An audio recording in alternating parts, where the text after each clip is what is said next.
Alright guys, as you can see, we are in the Silverado today, and we are headed to Columbia, South Carolina. You guys can see on the navigation there.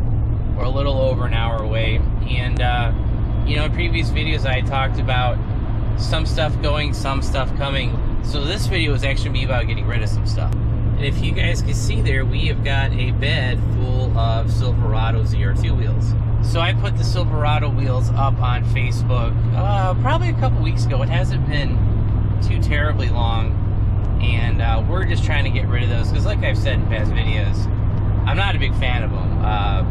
I don't like the design of them, or whether it's in the black with the matte black, the gold, and then the machined edge. I'm just not a huge fan. So put those on Facebook Marketplace and Craigslist.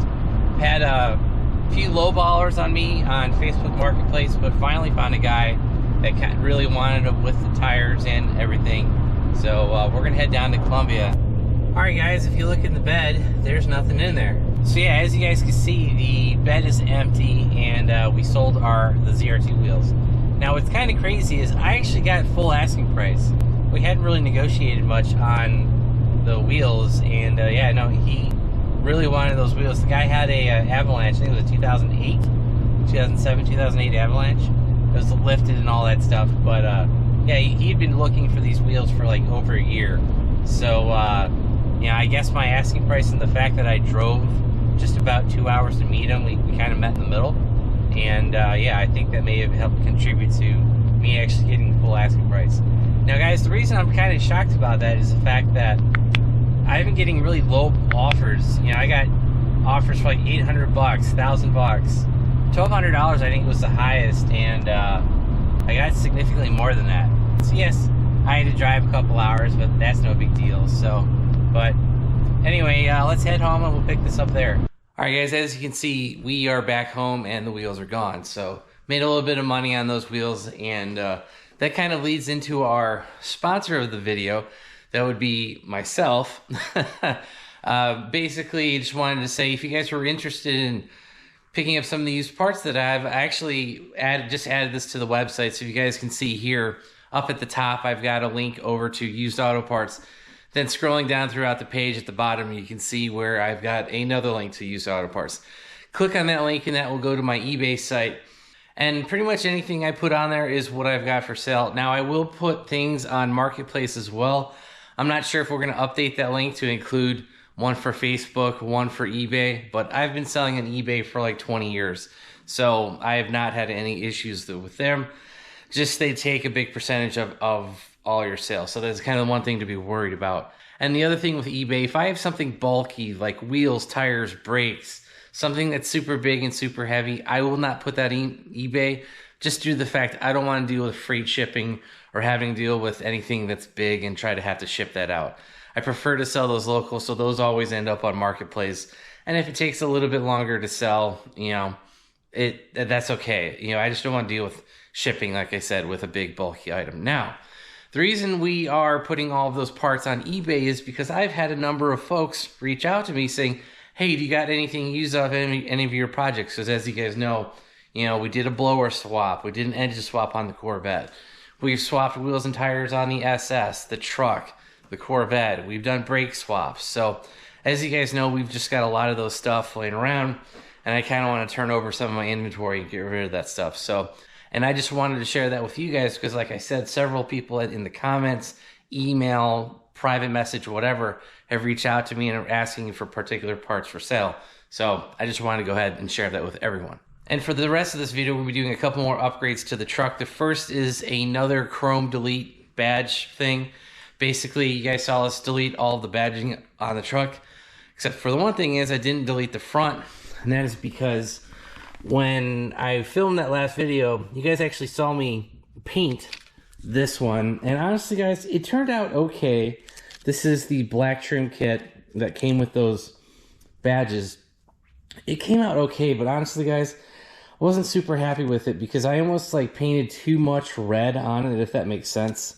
There should have been a little bit more black coming up on here, and I tried my best to do an outline on the tape, but it just didn't turn out super good.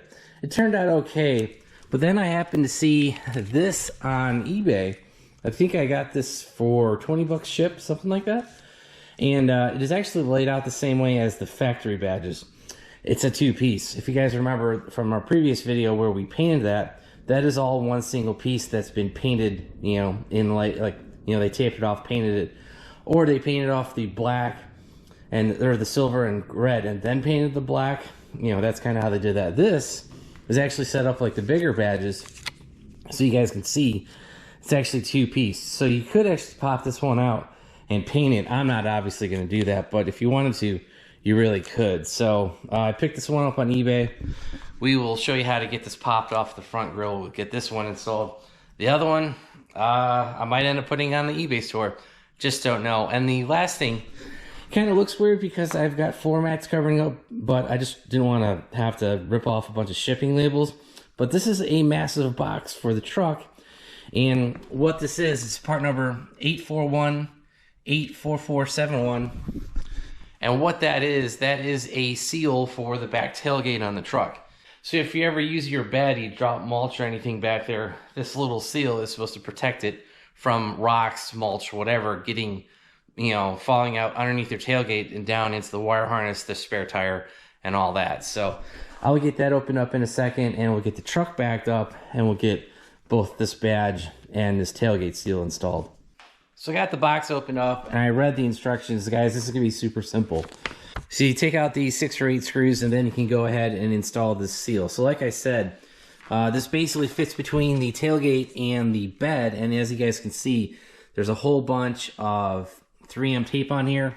And then we did get some alcohol swabs, so we'll get that installed here shortly. And yeah, so basically you just open the tailgate, take this outer cover off like I said, put this on, clean it first with the alcohol pads, put this seal on, and then basically go ahead and install it. So you guys can see that I have basically taped off the surrounding of the existing badge, and basically what we're doing is using some plastic removal tools. I'm actually going to heat this up with my heat gun, then you can see the plastic removal tools behind it.